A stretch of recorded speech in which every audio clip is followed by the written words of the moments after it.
नमस्कार, आप देख रहे हैं सत्य हिंदी और मैं हूं आपके साथ कृति सिंह। लद्दाख को छठी अनुसूची में शामिल किए जाने को लेकर चल रहे आंदोलन पर कई बड़े आर्मी और पुलिस अफसरों ने सरकार और राइट विंग ग्रुप्स को चेतावनी दी है कि लद्दाखियों को देश विरोधी कहना बहुत खतरनाक हो सकता है। इससे देश की सुरक्षा पर भी असर पड़ सकता है। दरअसल लद्दाख में चल रहे आंदोलन की अगुवाई लेह एपेक्स बॉडी यानी कि LAB कर रही है और पिछले कुछ दिनों में हालात काफी गर्म हो गए हैं। लद्दाखी नेताओं ने अब केंद्र सरकार से होने वाली बातचीत से खुद को अलग कर लिया है और मांग की है कि आंदोलनकारियों की बदनामी करने पर माफी मांगी जाए। खासकर पर्यावरण एक्टिविस्ट सोनम वांगचुक पर विदेशी संपर्कों के आरोप लगाए जाने पर लोगों में नाराजगी है।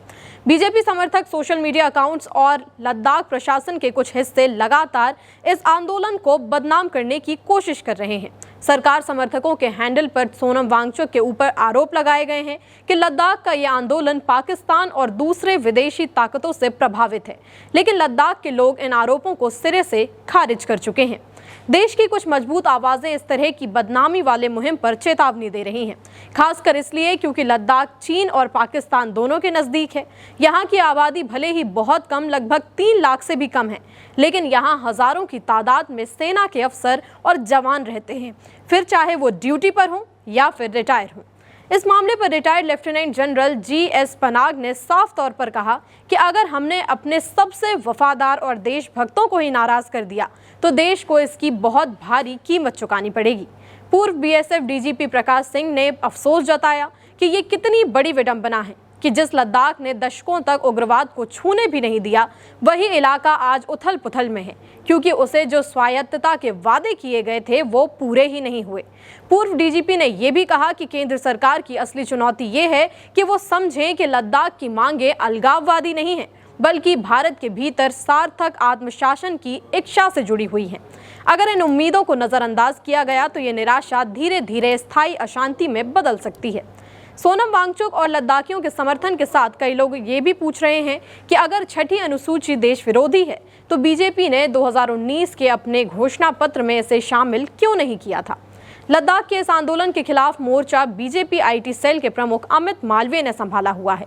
हाल ही में मालवीय ने वांगचुक के एक बयान का आधा कटा वीडियो अपलोड किया, जिसमें सोनम वांगचुक पड़ोसी देशों नेपाल, बांग्लादेश और श्रीलंका के आंदोलनों का जिक्र कर रहे हैं। वांगचुक के वीडियो को इस तरह पेश किया गया मानो वांगचुक देश के खिलाफ काम कर रहे हों। मालवीय ने लिखा कि अराजकतावादी सोनम वांगचुक ने पहले 10 सितंबर को भीड़ को भड़काया और कांग्रेस की मदद से 24 सितंबर को लेह में आग लगा दी।